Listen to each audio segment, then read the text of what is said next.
There's a gray powder that costs less than $2 per pound that produces a powerful combustible fuel the instant it touches water. Not a slow chemical reaction, not a faint wisp of gas.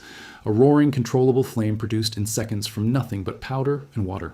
Drop a pebble-sized piece into a container of water, and within moments, a gas erupts from the surface that burns hotter than propane, hotter than natural gas, and hot enough to cut through solid steel.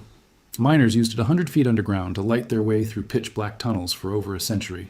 Early automobile headlights ran on it before electric bulbs existed. The United States military used it to illuminate battlefields and weld equipment in forward operating positions where no fuel supply lines could reach. Welders built the skyscrapers of New York City with it. Explorers mapped the deepest cave systems on Earth by its light. And any person with $2 and a cup of water can produce it in their backyard in under 60 seconds. The powder is calcium carbide. The fuel it produces is acetylene gas, one of the most energy-dense combustible gases known to chemistry. And in multiple states across America, possessing it, using it, or producing acetylene without a license has been restricted, regulated, or outright banned. Not because it is unusable, not because the science is flawed, because a $2 powder that turns tap water into high-energy fuel makes the entire fossil fuel delivery infrastructure unnecessary for dozens of critical applications. They did not restrict it because it was dangerous. They restricted it because it was independent. This is the story of the fuel the energy industry could not meter, and the regulators helped them bury. Welcome to Asian Guy Explained. If these stories matter to you, hit subscribe and the bell. This is where we dig up what the industry buried. Now let me take you back to where this compound entered human history. In 1862, a German chemist named Friedrich Wöhler heated a mixture of zinc and calcium with coal in a laboratory furnace and produced the first documented sample of calcium carbide. When water contacted the resulting compound, a gas erupted that burned with a bright, luminous flame.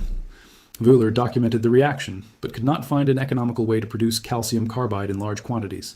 The discovery sat dormant for 3 decades. Then, in 1892, a Canadian inventor named Thomas Leopold Wilson was attempting to produce aluminum in an electric arc furnace at a small factory in Spray, North Carolina. The experiment failed spectacularly at its intended goal, but produced something unexpected, a dark metallite substance that violently released gas when it contacted moisture. Wilson had accidentally discovered an economical method for manufacturing calcium carbide using an electric furnace, limestone, and carbon.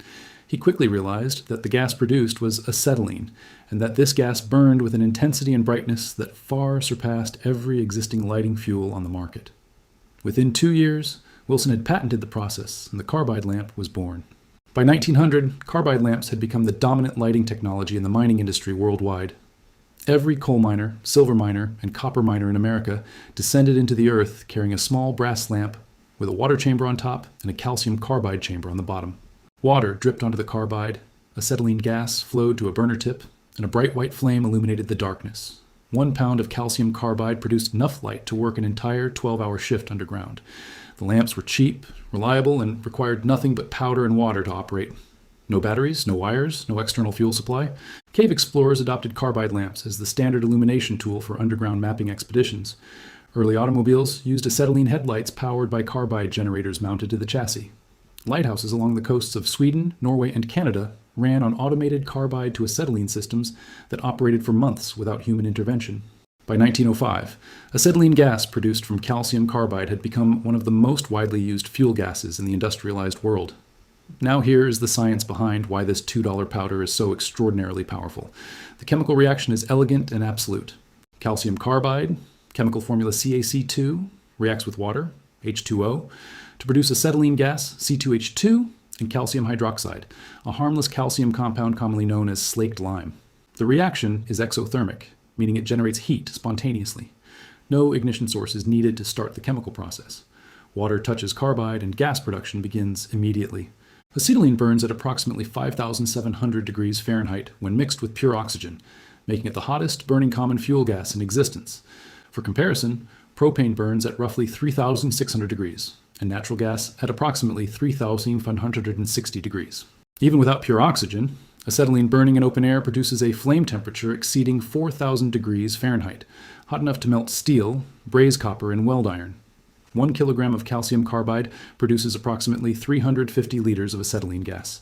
That is enough fuel to operate a carbide lamp for over 40 hours, enough to weld multiple pipe joints, and enough to provide emergency cooking fuel for days.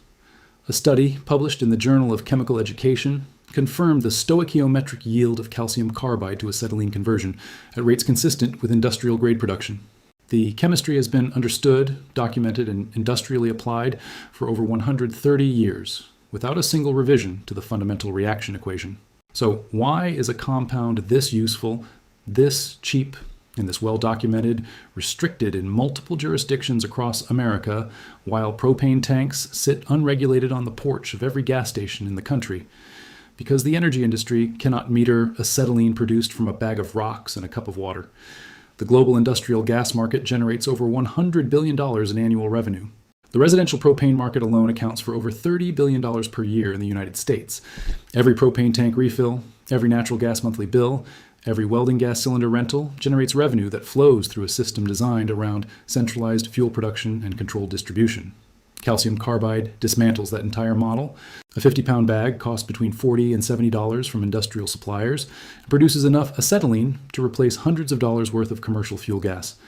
Rural welders in developing countries across South America and Southeast Asia still use carbide-generated acetylene for metal fabrication because it costs a fraction of buying bottled gas from commercial suppliers. The gas industry responded the way every threatened industry responds, through regulation. Calcium carbide is classified as a hazardous material for shipping under Department of Transportation regulations. OSHA imposes strict storage requirements for calcium carbide in workplace settings. Multiple states have enacted fire codes that restrict the storage quantity and location of calcium carbide on residential and commercial properties. Acetylene generation without proper licensing and equipment is prohibited in numerous jurisdictions under industrial safety codes. The regulatory framework treats calcium carbide with the same severity as high explosives, despite the fact that miners carried it in their pockets every day for 100 years and lit it with a match in enclosed underground spaces. If you have made it this far, you already know more about alternative fuel chemistry than 99% of people paying monthly gas bills. Subscribe and share this with someone who deserves to understand why a $2 powder that produces fuel from water is not sold in every hardware store in America. Now here is what calcium carbide actually looks like in practical use for anyone who has never seen it. Calcium carbide comes in dark gray to black, irregular chunks that resemble rough gravel. It has a faint garlic-like odor due to trace impurities. When a piece the size of a marble is dropped into a cup of water, gas begins bubbling vigorously within seconds. That gas is acetylene. If you hold a match or lighter above the water surface while the gas is being produced, it ignites into a steady, controllable flame. Miners controlled the flame intensity by adjusting the water drip rate in their lamps.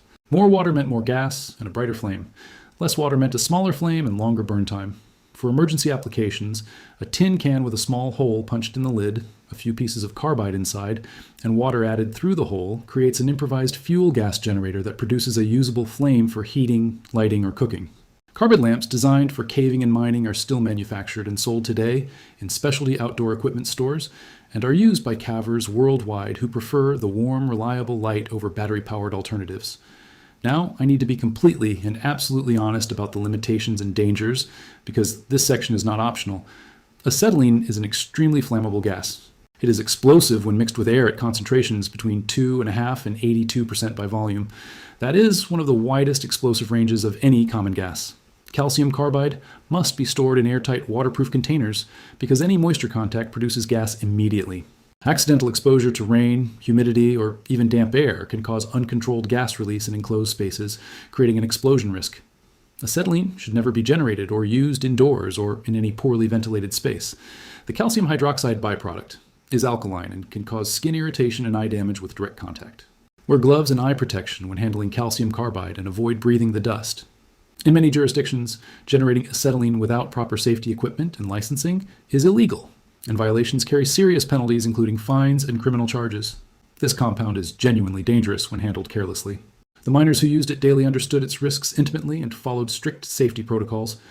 Anyone who uses calcium carbide must educate themselves thoroughly on safe handling, proper storage, adequate ventilation, and local legal requirements before attempting any application.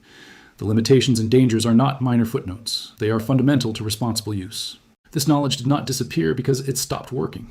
It disappeared because a $2 bag of powder that turns water into welding fuel, cooking fuel, and lighting fuel on demand made centralized energy distribution unnecessary for applications that generate billions in annual revenue.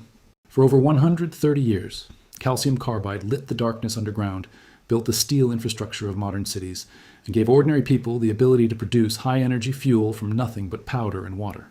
Thomas Wilson discovered it by accident in a failed experiment. Miners carried it in their pockets. Lighthouse keepers trusted it with their lives. And then the energy industry looked at a compound that could not be metered, could not be subscribed, and could not be controlled, and decided that the safest place for it was behind a wall of regulations, shipping restrictions, and storage codes that guaranteed the average person would never think to use it. The chemistry has not changed since 1862. Calcium carbide still reacts with water. Acetylene still burns hotter than propane, and $2 worth of gray powder still produces fuel from a cup of tap water. The only thing that changed was who decided you were not allowed to know. Now you know. If this changed how you see the energy bill sitting on your kitchen counter, subscribe and share this video right now. Every share sends this knowledge to someone the energy industry prayed would never find it. Every subscription keeps this channel digging into vaults they thought were sealed shut forever. The next vault opens soon. And what is buried inside that one is even heavier than what you heard today.